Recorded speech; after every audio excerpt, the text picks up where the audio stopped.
All right, photography class. So welcome to this tutorial of Adobe Lightroom that's specifically for your iPad. You have downloaded this. That was part of an earlier assignment. So I'm just going to walk you through kind of what you're going to do to start playing around with it. That's all I'm really asking you to do at this point, and a little bit of the workflow that might go into using it.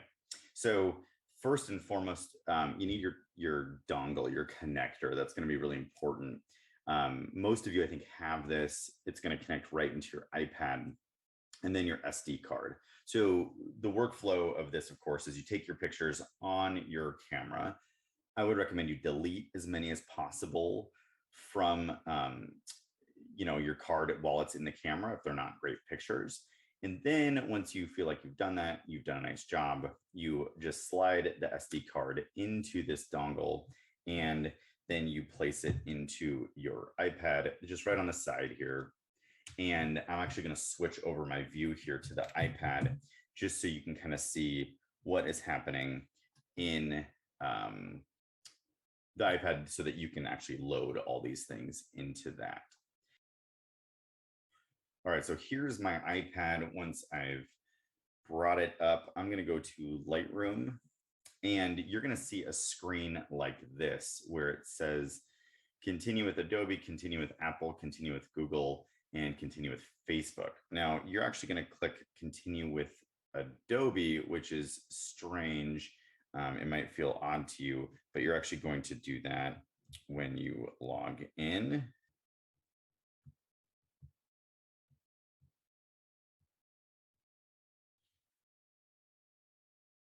And then you're going to choose company or school account. And then it's going to give you your Google login. So it's a little bit counterintuitive, but that's what you want to do when you're here.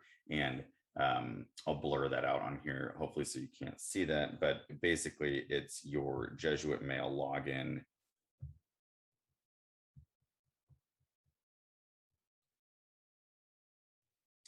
And then your password.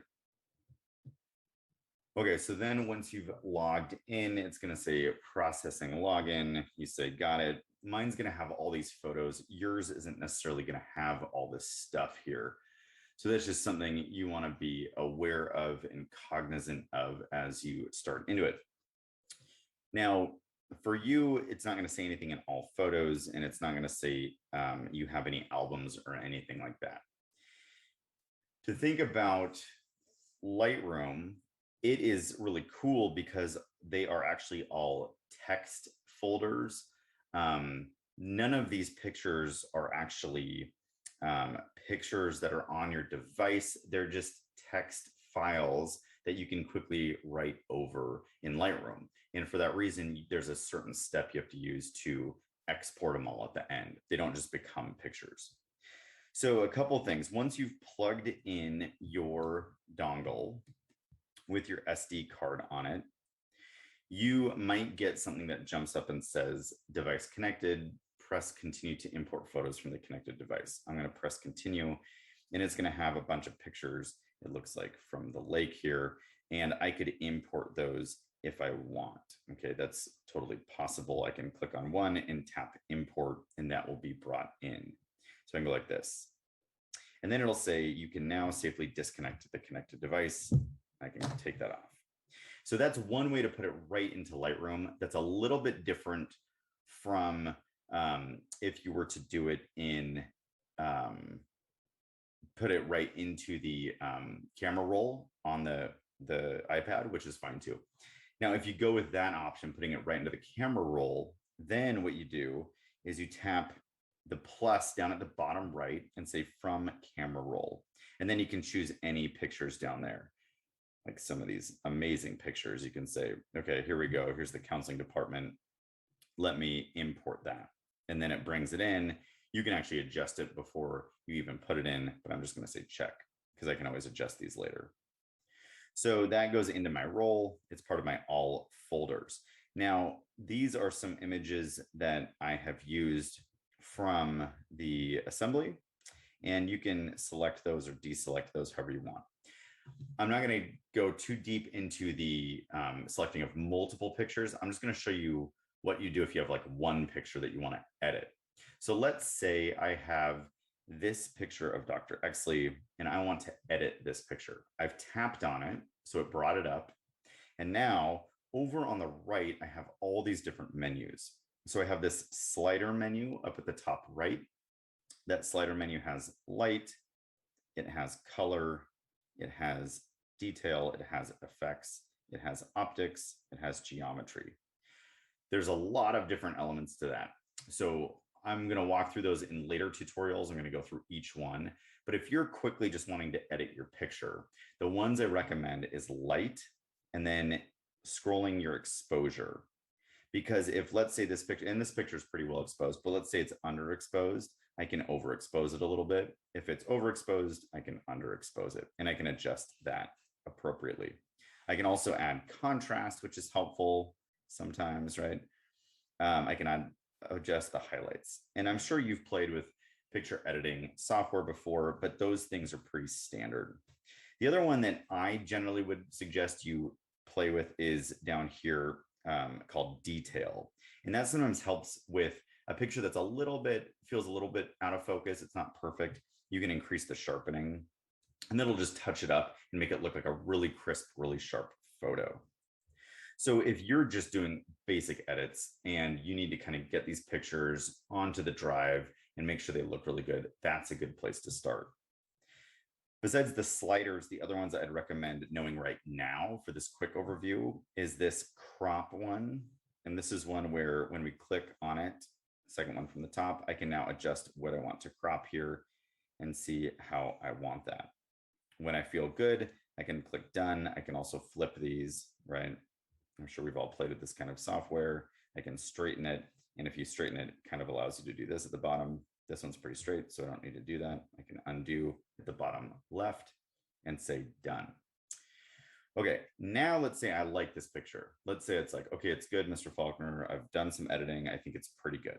I'll go over a lot of different kind of workflow stuff with it later, but let's just say it's one picture. I feel good about it. I want to export it. I go up to the top right where there's the little box with an arrow pointing out of it, tap that, and I have a whole bunch of different places to export it to. Now you can export it to the camera roll. That works perfectly well because you can always upload stuff from your camera roll onto Canvas when you have to turn stuff in. But what I recommend you do is share it to. So up at the top, you do share to, and it might say it can't be done right away. It's really strange how it does that. But if it does right away, do it again. I don't know why it is, but you just have to do it again, and it always seems to work. Now, what I want to do is go over and find my Google Drive, tap Google Drive, and it's going to actually ask where I want to keep it. And this is why creating those folders is so important. I can see that I'm logged into the correct one, dfaulkner@jesuitmail.org. And then I can select folder. I can say my drive, or alternately, if you've already shared a drive with me, you can also go back before that. And there was one that said shared drives. It might get you to it more quickly. Then I can go down to photography. And if I'm really organized, I can put it right into one that's already been made. So for instance, this one is, I think, called opening assembly. And so I could look in here and see, is there anything that says opening assembly? I don't see one because I think I deleted it. And therefore I can do plus up here, new folder, opening assembly, create. Now in this one, I can say I want to save here. And I can double check that at the bottom there where it says opening assembly. It says not shared. So what I want to do is make sure I share that with dfaulkner@jesuitmail to make sure that Mr. Faulkner is going to get it. I don't know if that'll work. And I want to make sure that Mr. Faulkner is also listed as an editor, not just a viewer. I can add a message and say, Mr. Faulkner, my role is done for, you know, the pictures I shot at the assembly or at the sports game, whatever. And then I can use that little arrow button and share it. And now looking at the bottom there, it's in the right account, it's in the right folder, and it's shared with the person who needs it to be shared with. And then I can say upload, and it will upload. It's super fast. And now it's in Google Drive. I can check that by going to my Google Drive, waiting for it to load. I have all my folders here. Again, really important that we stay organized. I tap photography. I scroll down. I find one that says opening assembly to the left, tap there. And then what do you know, there's that Dr. Exley photo.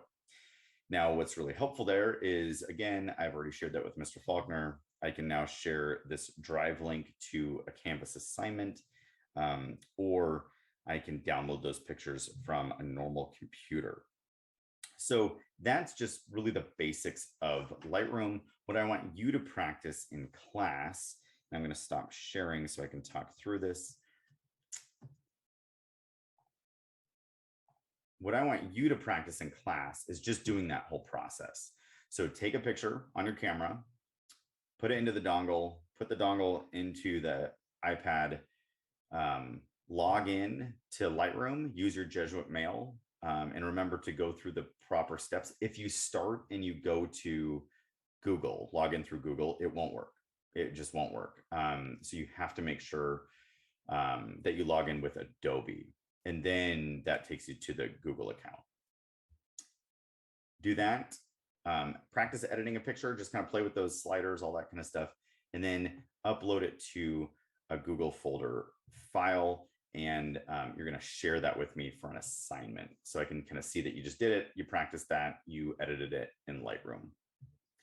That's our first overview of Lightroom and what you're going to do. I'll get into a lot of the weeds on that, but we're not going to worry about that too much. We're mostly just worried about you being able to edit pictures and get them to me so that